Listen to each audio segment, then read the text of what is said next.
One of the remarkable things for me at UEA were the festivals where you would have so many writers come through the university and speak. It was really great to have that kind of opportunity to interact with different writers one-on-one. For me as a writer, it was very inspiring. It's very hard for me to think of other places where literature is consumed in such an enthusiastic and passionate and engaged manner.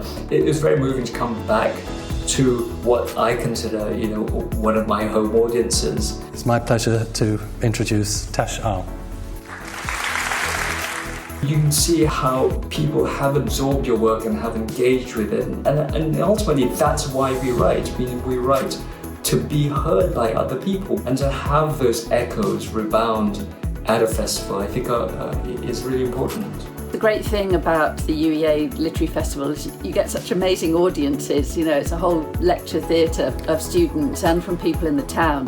When the magic is there in the room, when the right people have come together at the right time, you feed on each other. There's a physical energy there. When you have an opportunity to have a conversation with the person who wrote that book, and they talk about how hard it was for them to actually write it, you think, okay, maybe I'm not crazy, maybe I can do this.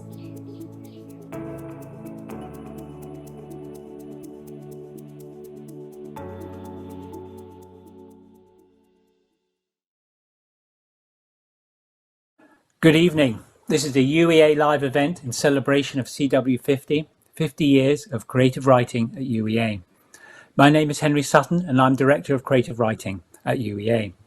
Tonight, we are thrilled to present CW50's groundbreaking project, Future and Form, which brings together UEA creative writing alumni with UEA faculty, creative technologists, cultural organisations and schools to explore the interface between contemporary literature and creative technology. The aim is to investigate and present new ways of literary writing and storytelling for wide and inclusive audiences.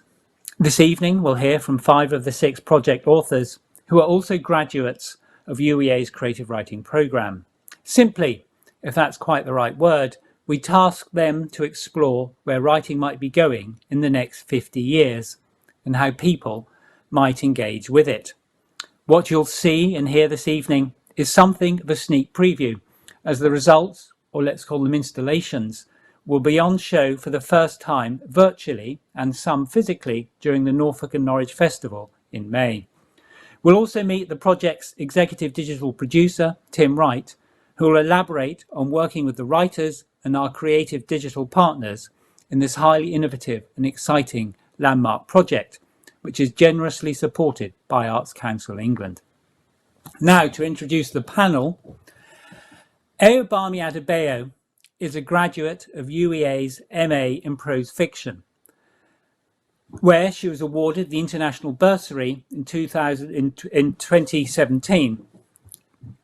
She won the Future Awards Africa Prize for Arts and Culture. Her powerful and extraordinarily moving debut novel, Stay With Me, was shortlisted for the Women's Prize for Fiction and the Wellcome Book Prize, and was named a Notable Book of the Year by the New York Times and a Best Book of the Year by The Guardian, The Economist and The Wall Street Journal.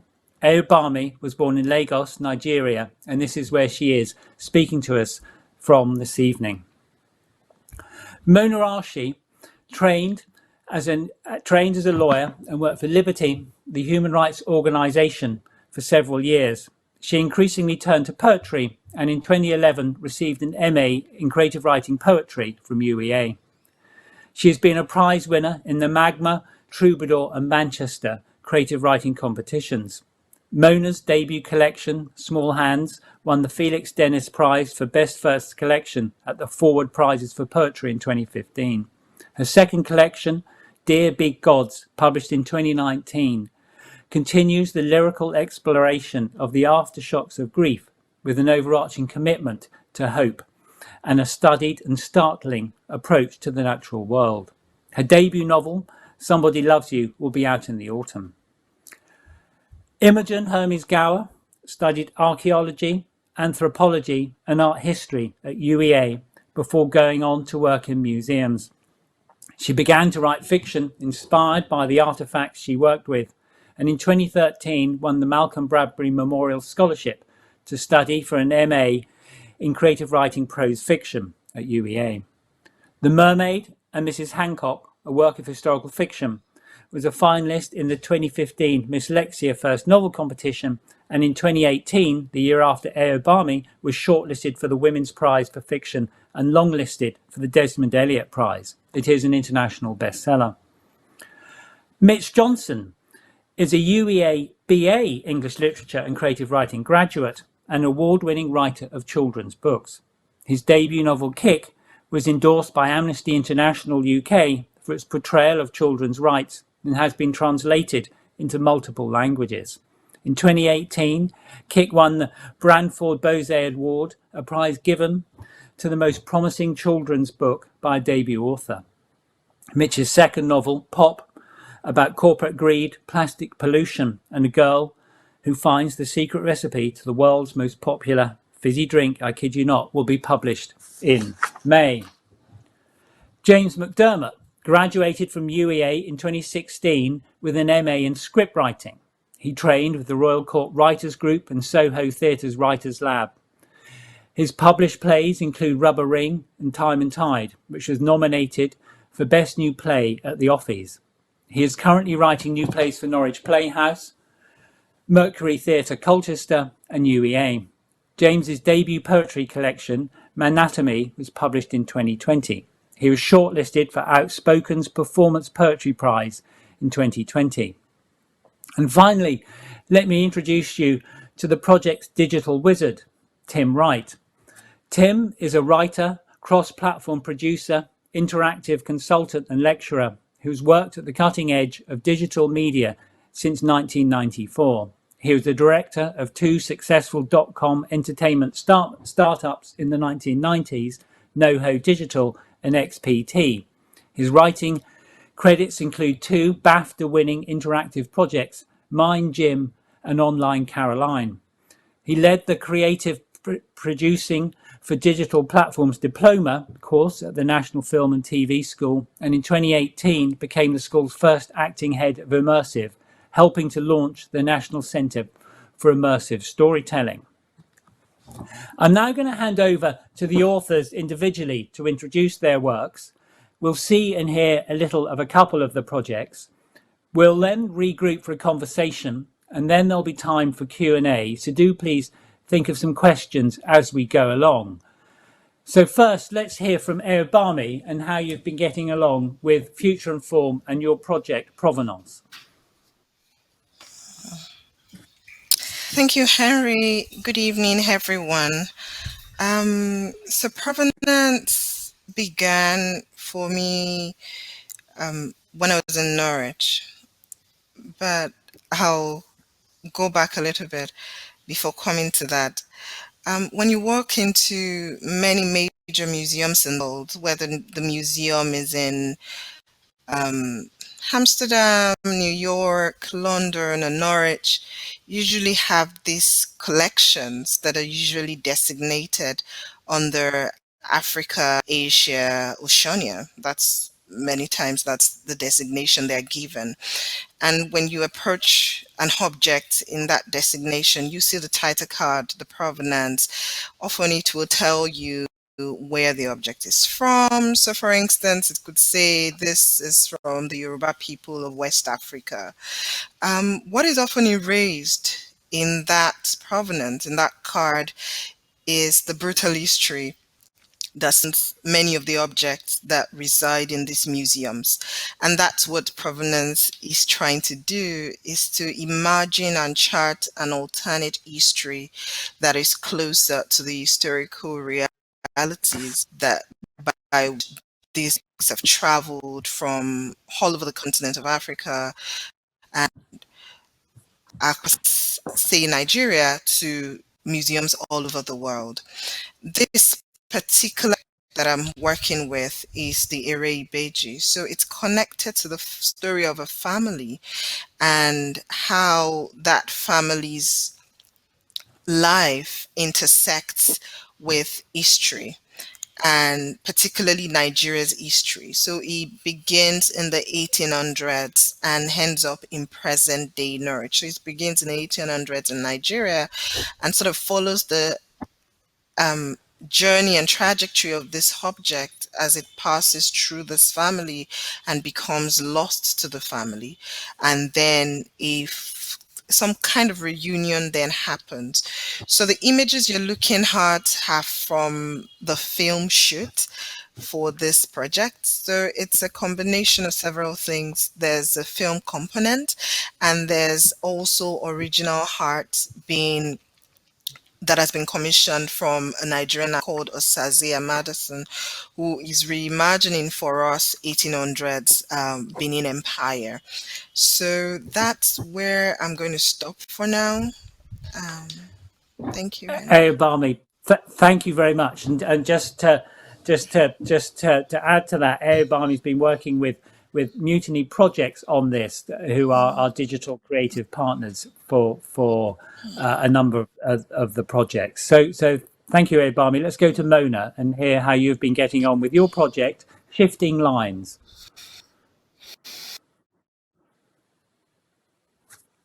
Hearing more about the other projects as well. So I was tasked with writing into the wildlife sanctuary at Cley in North Norfolk. It's a really unique part of the landscape. It contains both coastal and wetland habitats. It's also part of the East Atlantic Flyway, so it supports many unique migratory species and birds, and it's one of the oldest nature reserves in the country. And so my task is really to go to the place, to this very beautiful yet fragile landscape, and to write into that landscape.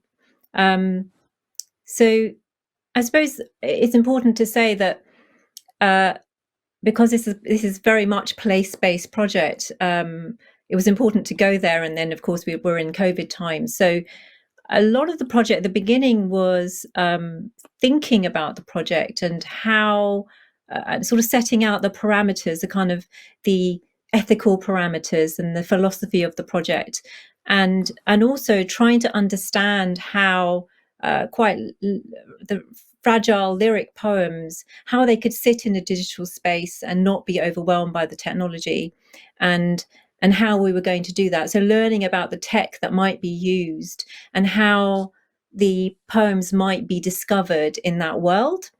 And one of the things that we thought was very important, I think, was the fact that privileging the ear, because when you go to the space, when you go to Cley, it's a dissolving landscape. There is fragility, but there's also a huge amount of resilience in some of the species, and so there's this sort of precariousness at the same time as sort of astonishing resilience, and sort of being able to capture that in sound and to reflect that in poems that were sort of sound led was the sort of challenge, really. So what we ended up with is something that is sort of forms within forms. I've written sonnets, I've written ancient ghazals, specular poems, fragmented poems where you have sort of multi-voice poems where you have different birds inside the poems, and then they are sort of braided inside the sounds of Cley. I worked with a field recordist, Peter Cusack, and we sort of collected a library of sounds, and Mutiny as well, the digital partner, to produce something that would work in the digital world and also as an installation. Mona, thank you. I think we're going to see and hear a snippet of this work already. Can we do that, Martin, Great. please? For the Human. Voice of a poem buried in the shingle, North Sea, Cley. We say a heart is heavy when it aches, that its conditions are perfect for living. On the higher shelf of my heart there sits a shell, empty now, of course. But next to that, and this is the human part, there's a pistol. Surviving inside the throat of this pistol is a body of a small bird, with her own heart, beating out, fluttering inside the barrel. Poem. My resolution is not to ache, but to hold. Birds arrive, birds depart, banking, swerving into the marshes, populating these lines. The colony of cormorants land lightly on a ruby, samphired ledge. So many birds, their hearts all moving much faster than mine.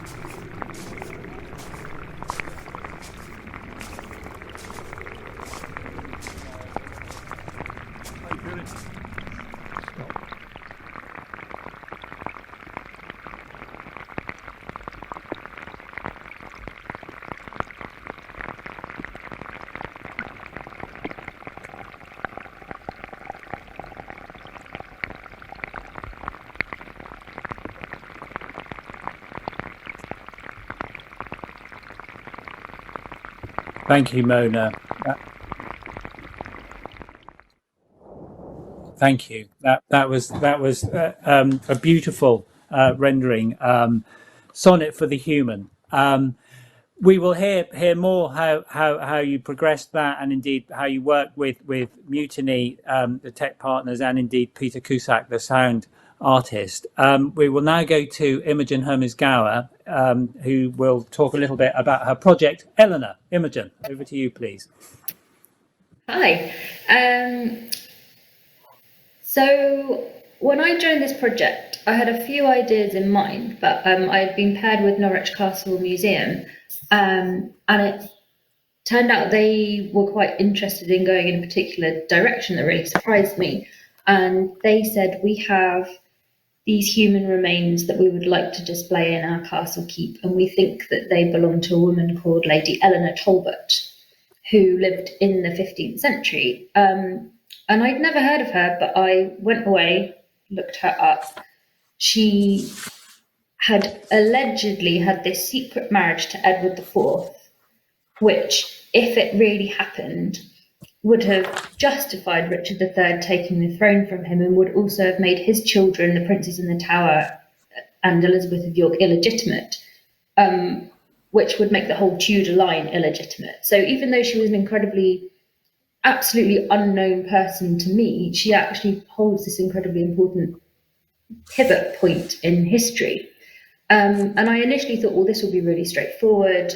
During my first degree at UEA, I'd been really interested in osteoarchaeology, and I thought, can we do this meditative, almost biography through her bones, that you have this intimate experience with her remains. And then in light of COVID, it started, we kind of had to, figure out something else, and ended up placing it as a walk through Norwich, which when I'm writing, I always walk a lot. When I write novels, I like to go to the places that I am writing about. I do lots of thinking. There's something a bit Seboldian about this walking and thinking and looking at things and thinking about this history that's lying just under the surface. And that was what, it just suddenly felt like a really natural way to write about Eleanor, that this kind of walking through Norwich, where you've got the old coming up through the new that's there. And the more that I researched her, the more she seemed to vanish away, that she's actually really hard to pin down. She was purposefully erased from records. Her biographer was very passionate but very partisan about a particular historical angle. The more that I tried to catch hold of her, the more she kind of seemed to vanish. And then it came into question whether these remains were even hers, and that kind of threw up the question of, like, whose story have we overlooked? Like, we've been chasing her story, the museum's been chasing her story. What if the remains they have are those of someone else whose story also deserves to be told, but which has been looked away from? So I have designed a walk through Norwich that hopefully is COVID-proof, and which imagines various versions of who Eleanor could have been, whilst also giving you maybe this glimpse of medieval Norwich rising up and fading down again. These kind of waves of history and how they come up and then vanish again. So that's where I'm at right now.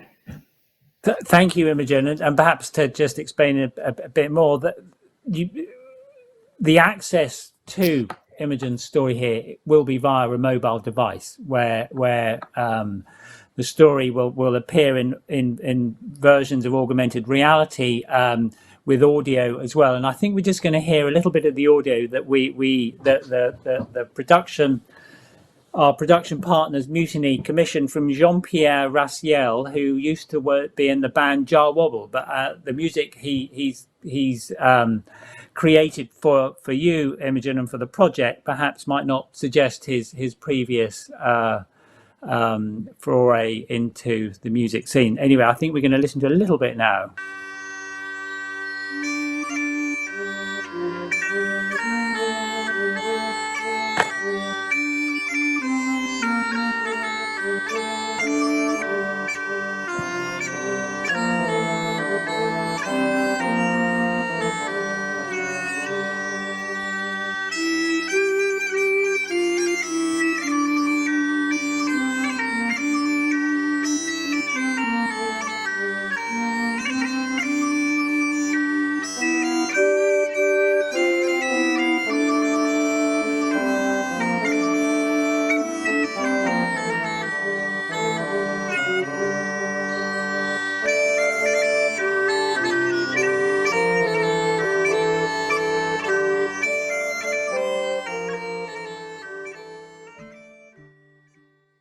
Wow, that was great. Thank you, Imogen.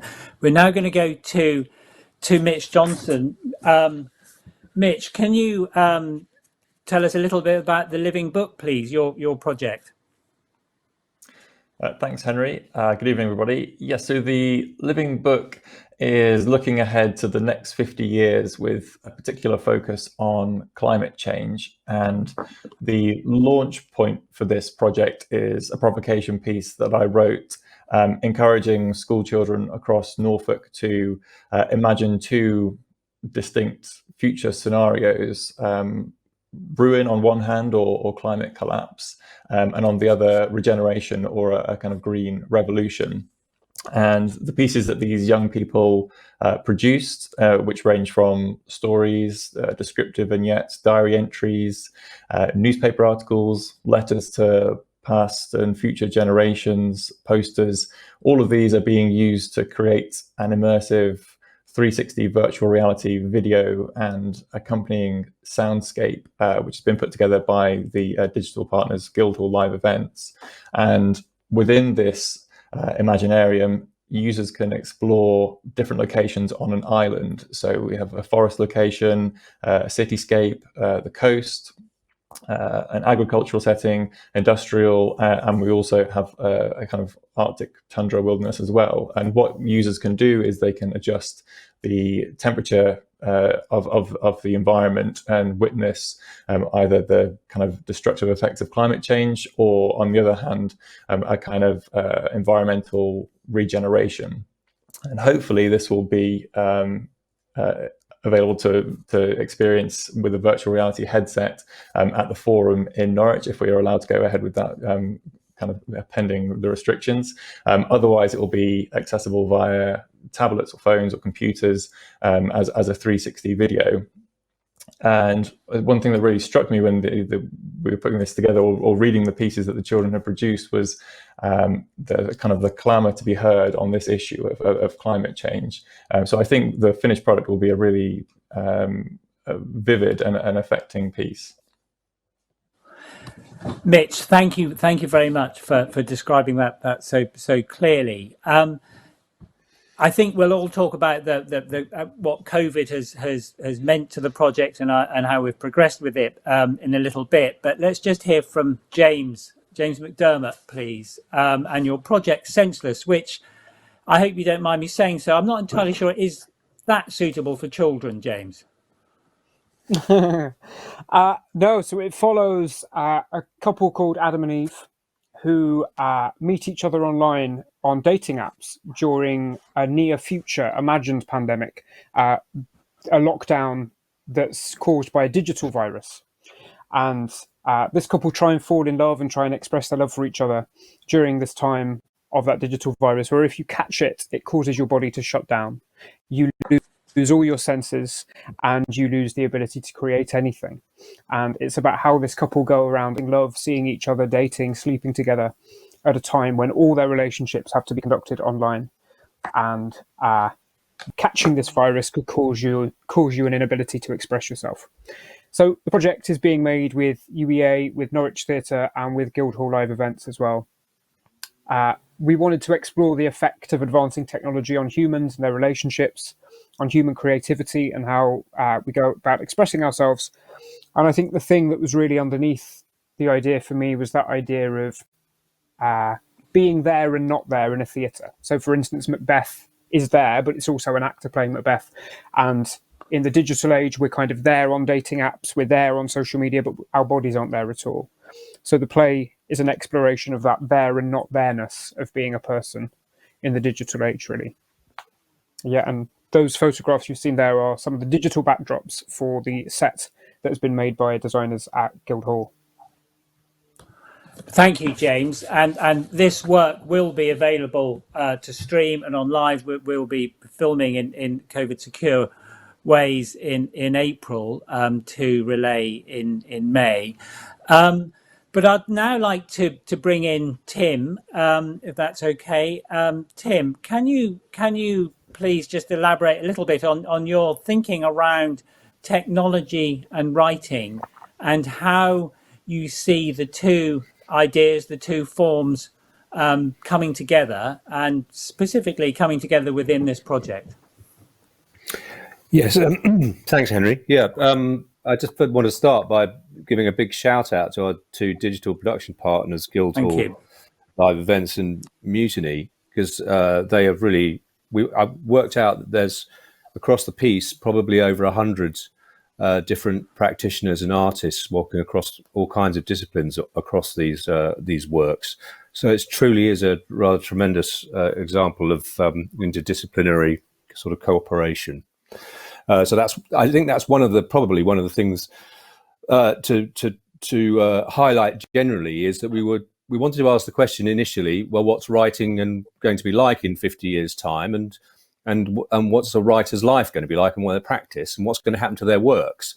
And from my point of view, obviously, as somebody who's worked in technology, I'd say, well, technology is going to have an impact, and already has. I mean, we know that the web and the internet has changed a lot of people's livelihoods and practice in the world of storytelling and communication. So that was really the initial premise.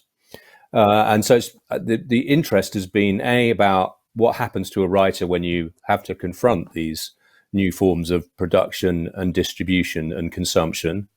Does it change your practice, or do you want to retreat back into established practice, and why not?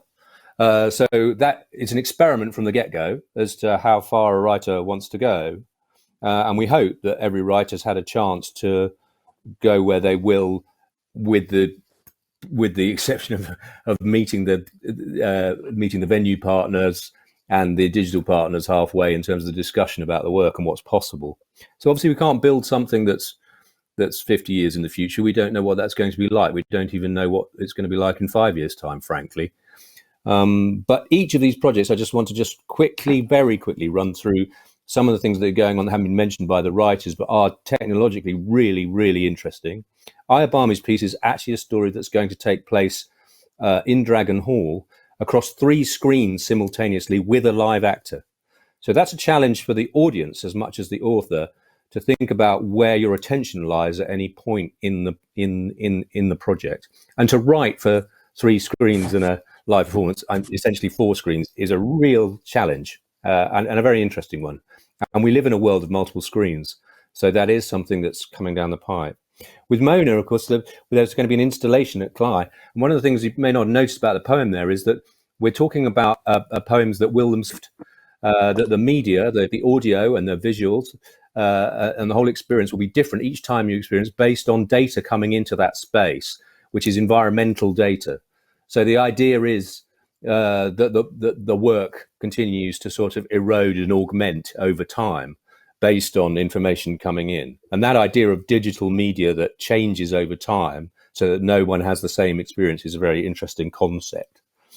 Imogen's AR walk, of course, is innovative in itself, of the idea that you can bring back a former time through your phone and screen in augmented reality, and sort of scroll back to a different period of a experience of a city is just a very exciting idea. But one of the other really innovative things about this that Mutiny have developed is that this is an open source application. You don't need an app to download it. You go straight to a website and run it. So that's quite revolutionary when you think about the amount of time you spend downloading apps at the moment. And then with Mitch, obviously, VR is something that's definitely starting to happen, with headsets now coming in at under 300, nearly 200 pounds. So they're less than a PlayStation 5.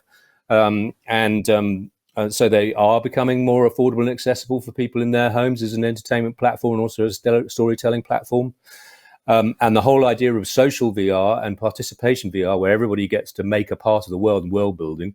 Well, I think you only need to go and ask any of your kids who use Mindscape about the delights of world building. And you'll see that in 50 years' time, those people who are 5 now building a world in Mindscape are going to be doing amazing things in these new technologies. And I hope that writers will be able to be part of that world. And finally, talking about James, is that James's work is stunningly innovative about the virtual production techniques that are going into this with Guildhall, about being able to create a virtual set alongside the real set and to have virtual avatar actors alongside real actors in the space. So again, this is going to be a challenge for the audience, as James was saying, about where are you? Are you in the virtual world or in the real world, or both simultaneously? And how are you interpreting the drama that's coming down to you? And it asks fundamental questions about who are you in terms of the digital self that you're going to develop over time. And in 50 years' time, pretty much anybody in a fairly affluent society will probably have a 3D digital avatar of themselves that does quite a lot of their shopping for them and maybe quite a lot of their communication. So I think you'll see there's some really big technology issues lying behind these works, and the writers have really gone full on into them. Thank you very much, Tim. I'd like to ask the writers now, not necessarily in alphabetical order, but whoever would like to go first. How has the experience been for you engaging with perhaps new technologies that you weren't necessarily familiar with? How has that been, and how has it changed, or how might it change your way of thinking and writing? I don't know who would like to go first. Yeah, I mean, I'll say something. Yeah. So it's very interesting because I think I mentioned at the beginning I was sort of worried about what would happen to something like a lyric poem. But actually what I discovered is that once you plant the idea once you understand what the technology is and what you have available, and once you plant that technology in the writer's mind at the beginning of the project, so it becomes part of the imagination, something quite interesting happens. And actually in the end, whilst we were capturing sounds of Cly, and I was sitting at home writing into that landscape and listening to those sounds, actually that the technology became a sort of divining rod, almost like a discovery tool for the work itself. And so it became part of the work, as opposed to having what often happens when you're a writer in residence in a place, you write the poems and then, the destination is the book and then that's the end of the project. But it just felt as if the poems were revealed as I was writing them through the kind of use of the technology.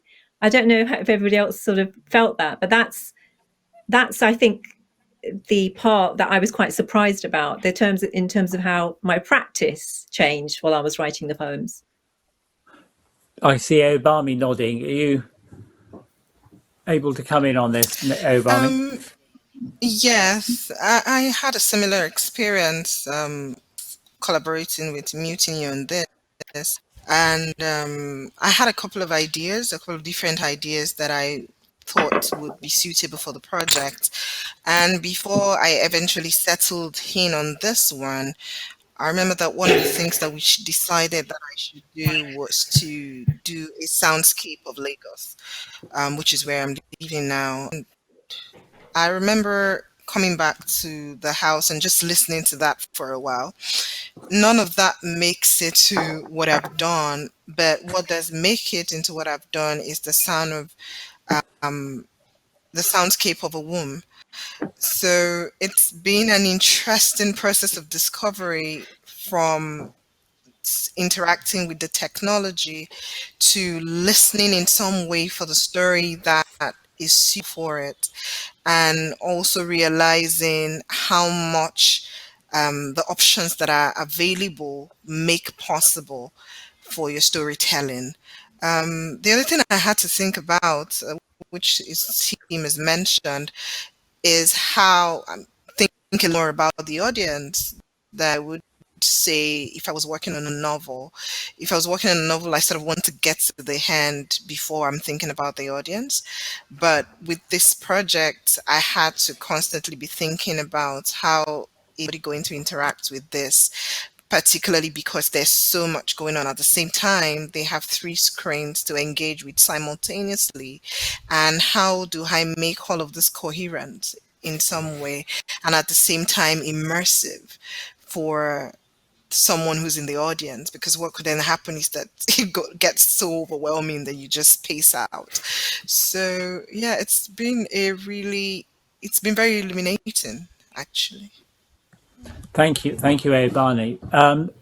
Imogen, you're nodding there. You, because I also, Imogen, particularly in relation to Eleanor, I'm interested in your interpretation or how you're approaching the concept of a linear narrative, particularly. Ooh. I think you might be on mute. Sorry, can you hear me now? Yeah, thank you.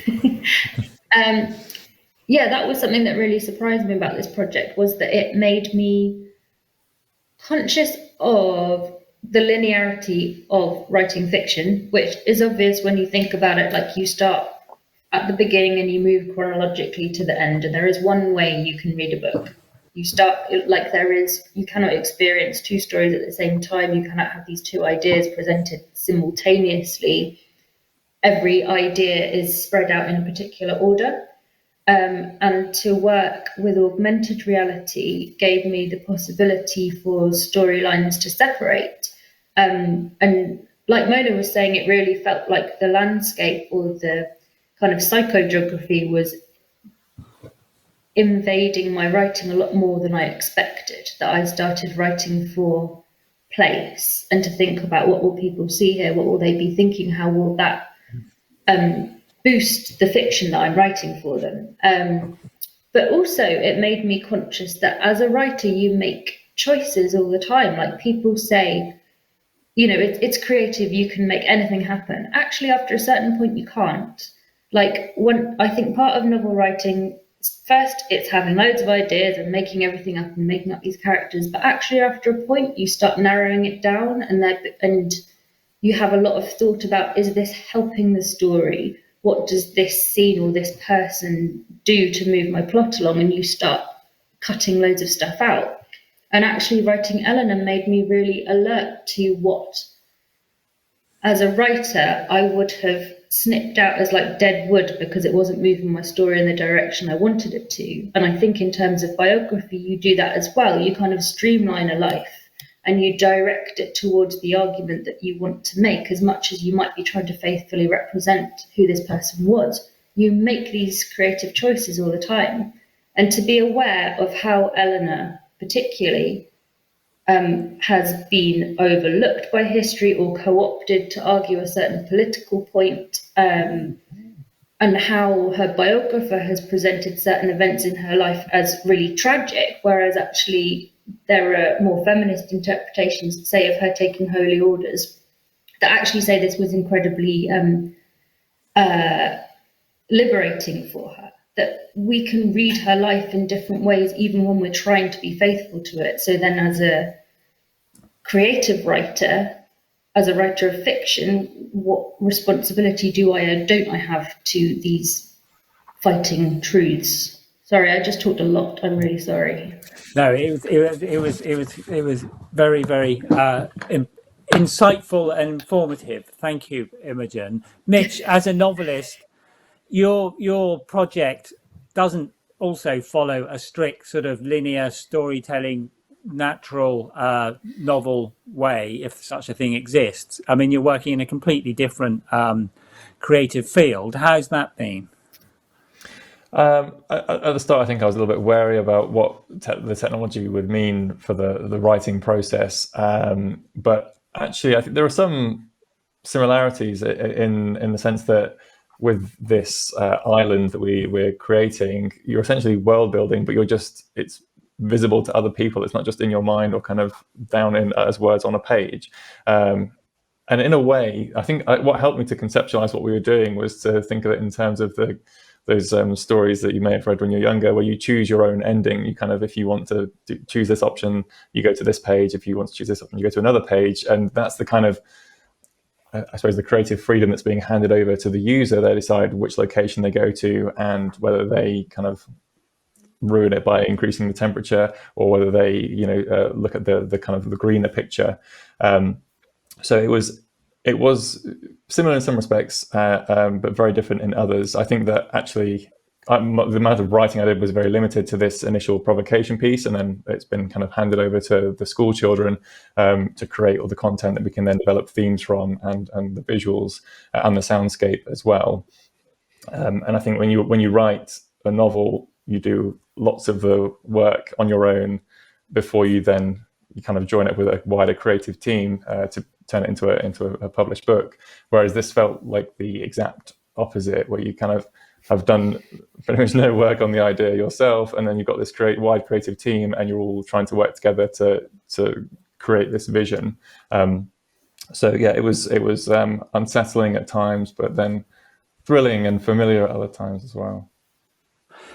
James, as Tim mentioned, the technology behind your project is cutting edge. It's doing extraordinary things. But also, what is so pertinent to what you've been doing, and as a script writer, engaging with a live audience. Obviously, we don't have a live audience. We have barely been able to rehearse one way or another. How has that also impacted on your project, on Senseless?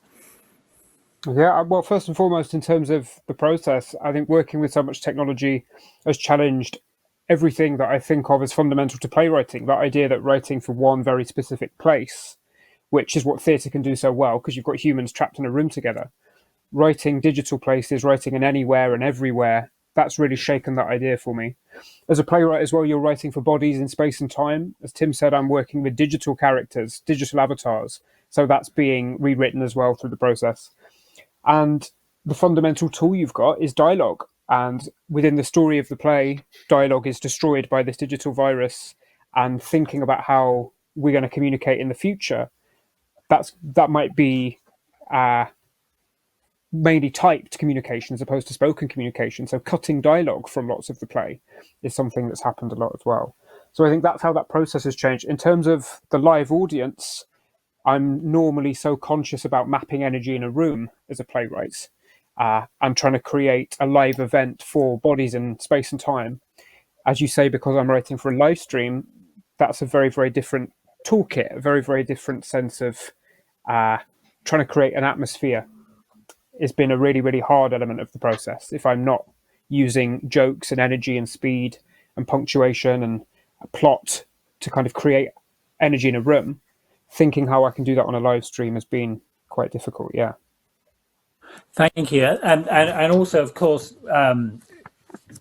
it's been difficult to, perhaps that's not quite the right word, working with our cultural partners for all the projects one way or another, and we are immensely indebted to them. And I will just list them because I don't want to miss anyone out, because the project involves numerous cultural organisations in the region who have been hugely supportive in all manner of ways, and they include Norfolk Museum Service with the Castle Museum, Norfolk Art Service, Norfolk Information and Library Service, Norfolk Wildlife Trust at Clyde, National Centre of Writing, of course, the Forum Trust, FLEG and Norwich City Academy Schools, Norwich Theatre Royal and the British Archive for Contemporary Writing, and the Sainsbury Centre at UEA. But all of you, I mean, part of the project, the original premise was to work with these cultural organisations actually in a more site-specific way. How do you feel you've shifted, if you like, those organisations, those places online?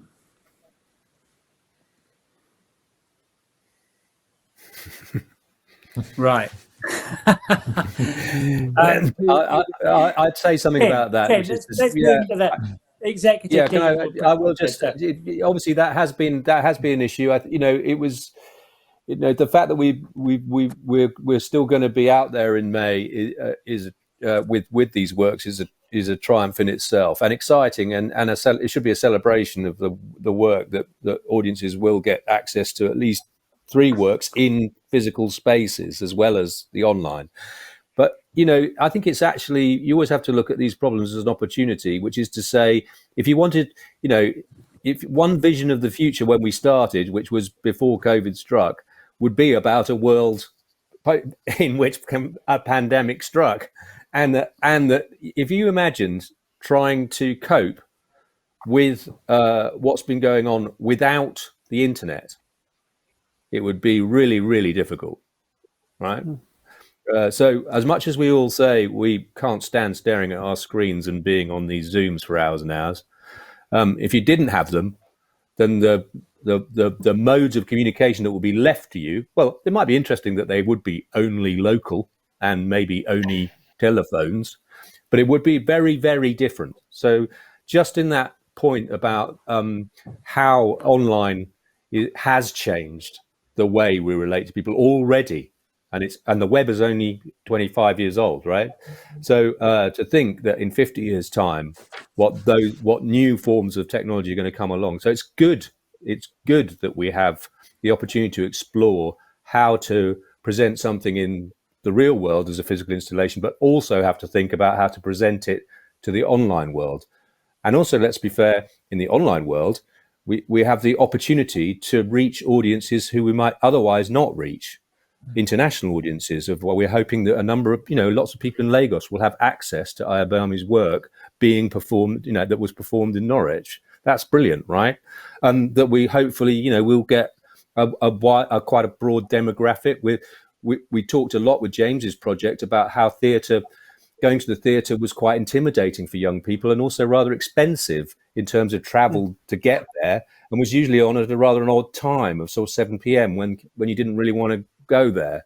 So the idea that you can provide access to this work at times that suit different types of people at different times and different places, that's really exciting. So I think we should, I know it's been hard, but we need to celebrate the fact that we're experimenting again, I keep using that word, with different modes of expression on different platforms, which is really exciting. I think as well, just if I could build on that, the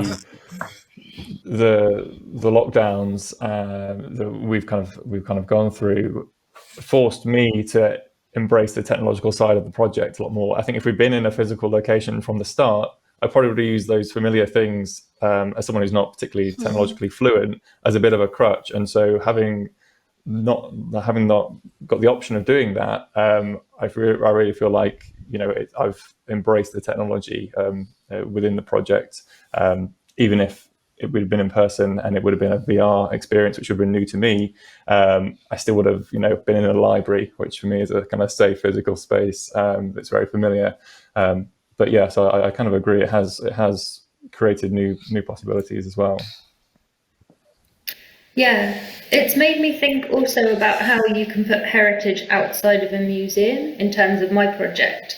That initially our idea was to have this really intimate experience within the museum, and then to think about how do we make that accessible in a COVID period actually makes it accessible, as Tim was saying, to a much larger range of people.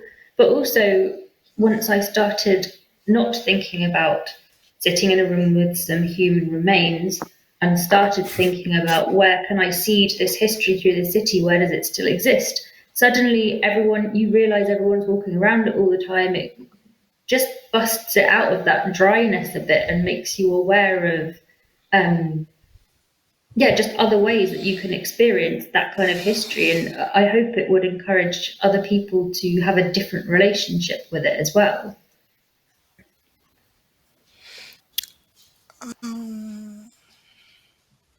Obami.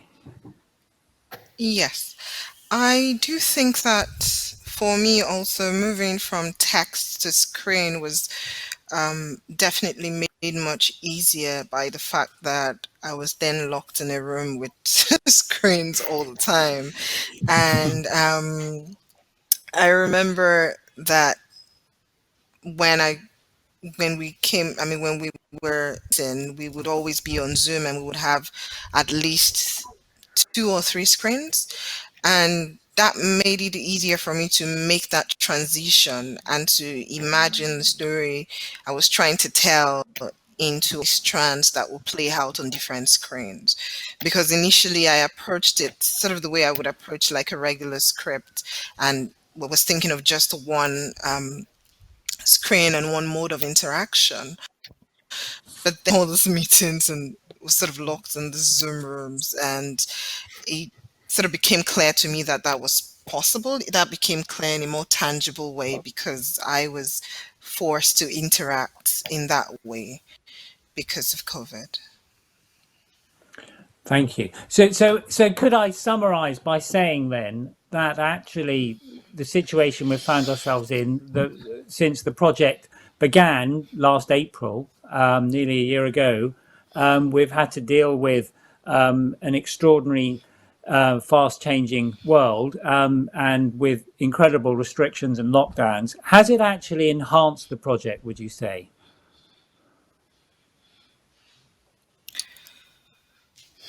I think James. for the creative process, I was so skeptical last April that we could make a play without being in a room. I think to me, a play is about bodies in a room, and it's such a social endeavor.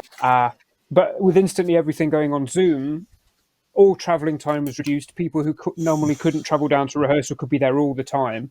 So I think we've had such a strong sense of company because of the pandemic and because of Zoom rehearsals and Zoom tech rehearsals, whatever it might be. I think everyone's felt more involved because we've all been able to be there at far less expense to time and money, really. So it feels like a really strong sense of company has been created out of it. But we're still yet to be in a room with the story. So I don't really know if it's going to work as a play until early April when we're going to get in the room for the first time. And of course, we're still all to be in the room together. I know. Can I just say something, which is yes, please, Mona. I was just about to say something very quickly, which was having said all that, in terms of the poems, the first poem that I wrote was on the shingle on the North Sea when I was at Cley. There is something about being in that landscape and hearing the sound reeds and actually just smelling the air and having those poems, floating into you. But I think that the early part of not being able to go to Clyde was still an opportunity to do a lot of that thinking around how you're going to write these poems. And when I mentioned earlier about the kind of parameters, the ethical stuff, working out, well, if we were going to capture sound, it was really important that the sound was going to be local. If we couldn't get the geese locally, then we were not going to get Siberian geese, pink-footed geese. So all those sorts of kind of ethical decisions, I think, had to be made about how to shape the poems and where they would come from, where we would extract that braiding kind of music. We're just going to go to questions. Imogen, please. No, I was just going to say to Mona, kind of coming off her point, you having been there and made those decisions and created the piece that you have, do you think then that makes it easier for people who can't get to Clyde to feel what you felt?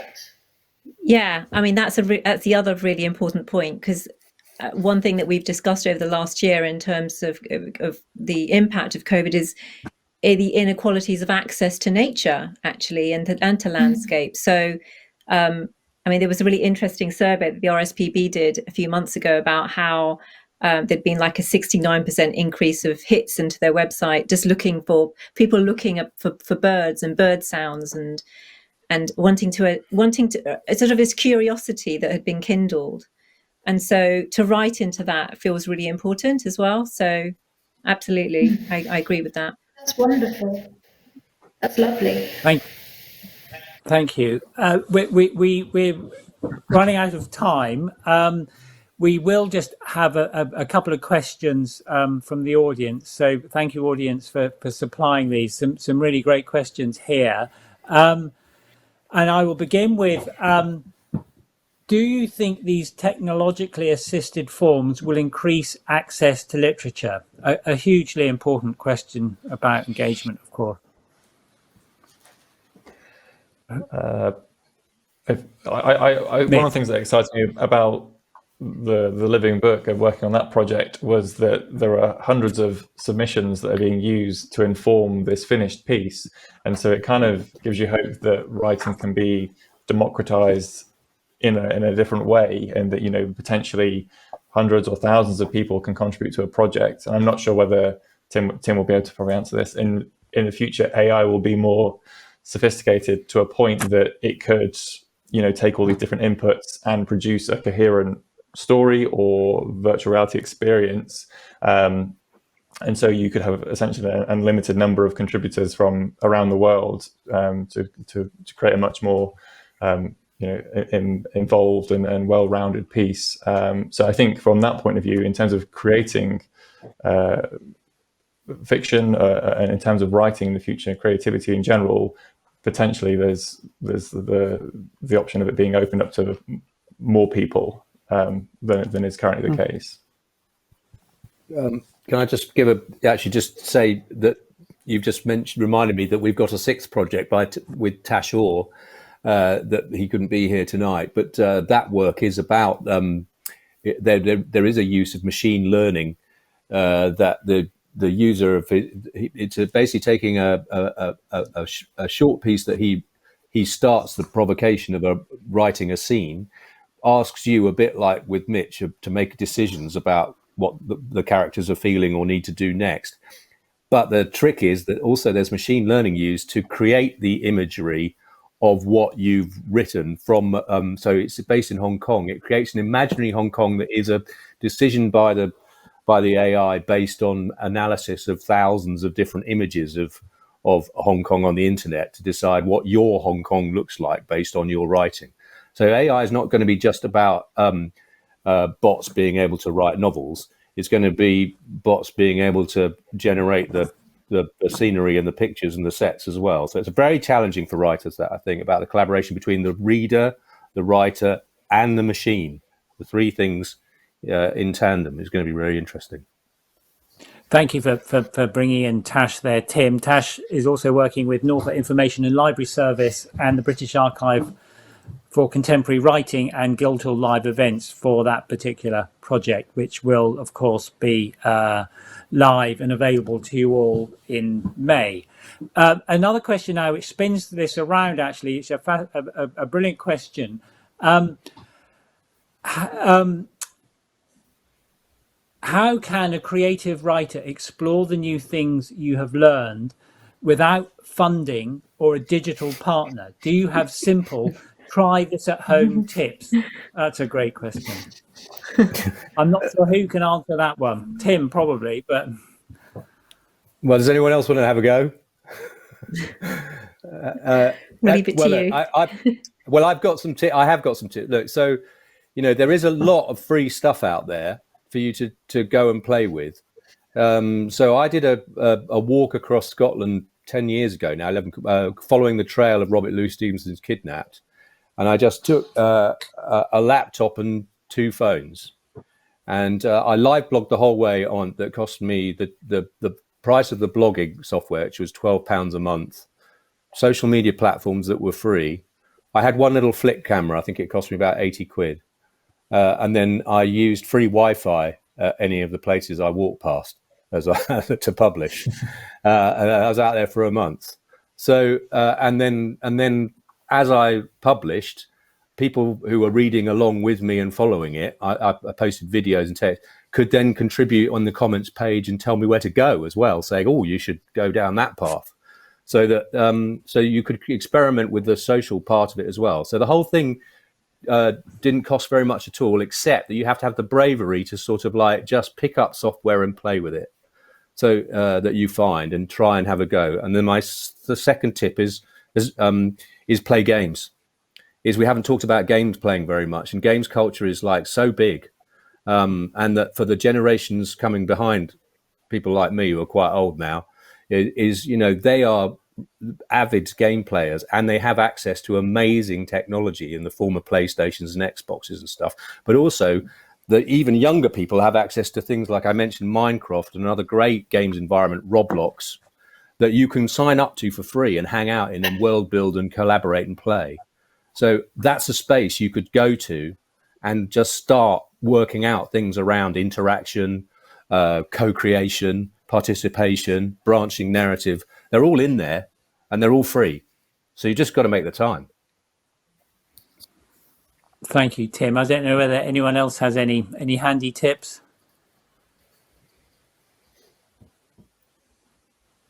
Wait, we have time probably for one more question, which is actually quite a big and expansive question. What constraints did technology bring to the work, and in what ways did technology expand what you could achieve?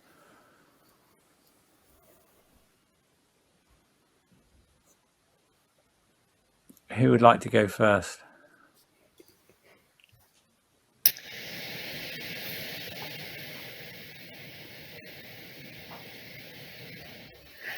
I'm only holding back because I know I've kind of talked about it already. I think technology did shine a light for me on the limitations of a codex book, and encouraged me to move outside of that, especially in terms of parallel storytelling.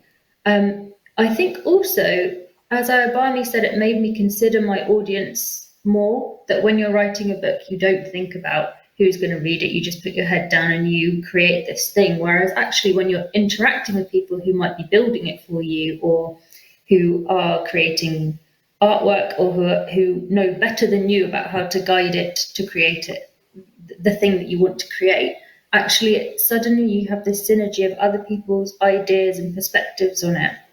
And to be on these Zoom calls talking about it is really different from just working even with an editor. That I feel like suddenly there was collaboration in a way that I hadn't had before. And it's really enriching. It's made the project much bigger than it could have been, because we were talking about how do we make soundscapes, how do we add images, where are people going to be, that we're suddenly thinking about the work in so many more dimensions. Whereas I had imagined that introducing technology would have made it flatter and put it into a smaller space. I think I'd had a very limited view of what technology might be, whereas actually it's brought so many other senses to it. It's given it more dimensions. Thank you. That's really interesting. Oh, sorry. Shall I talk? Mona. So I was going to say that's really interesting, Imogen, because I don't know if this is answering the question, but I sort of feel as if the biggest challenge actually was when you have a few people working on you're collaborating, and you're with other people on you're normally working on your own, and your destination is page, and it's just you, the poet, and the page. The biggest challenge I think I had with this project was that there was the poem itself, and we were trying to do things with sound around the poems, and sort of wrap the poems around with the sound. And there was this balance with how much pressure you could put on the poem without it kind of collapsing or becoming something else, or the form, releasing. And actually that was often the biggest kind of discussion that we would be having with Mutiny, and also with in the studio, would be, well, how much can we estrange this poem so it sounds slightly disturbed and off, which is what we wanted, without losing its integrity. And that was the kind of main question and the main challenge, I think. And then in terms of how far we go with what our work and the possibilities for it, well, I sort of think that writers tend to be quite conservative. I certainly am and was conservative. I sort of didn't think about the poems coming out of floating into any other destination apart from a book. But the things I've written are quite creaturely. They exist in this sort of suspended sort of space, which is, this kind of in sound, really, they're suspended in sound. But they can also be probably published in a book, and so they can live in all these other sort of multiple ways. Yeah. Thank you, Mona. Just quickly, James, and then last thoughts. Yeah, so I was just going to say quickly, that sense of accessibility has been completely changed for me by this project. That sense of, if you want to consume a novel or a poetry collection, you can buy that for £10. If you want to consume a story in a theatre, that's probably £25 a ticket, 25 quid on a train in a hotel. And I think because of technology, it's allowed those stories that live in the theatre to get to so many more people, even if you're not necessarily having a theatrical experience in a room. But I think something that has really come out of doing the project as well, whilst it's been great working with technology, I do think theatre is always going to be one of those spaces where we can turn off our phones and sit with humans in a room, not consume a poem or a novel on a Kindle, but just have a space away from technology to be human and be with other human bodies. Thank you. Yeah, So really on that note, I think on the non-technological ending, we will end this. Damn you! This digital project.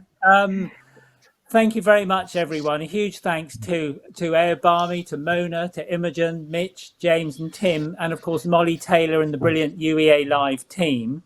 Please join us for all the Future Inform events at the Norfolk and Norwich Festival from 20th to the 30th of May. You can find all the details and how to book, and they're all free. All our projects are free. And so how to book it, so www.nnffestival.org.uk. Sorry, I'll repeat that more clearly. www.nnfestival.org.uk, and also at www.futureinform.net. Gerald is our book-selling partner this season. You can find a link to buy the panelists' book over at uealive.com. UEA Live will take a break over the Easter period, but we'll be back with Marina Warner on 28th of May. Thank you very much for joining, and good evening.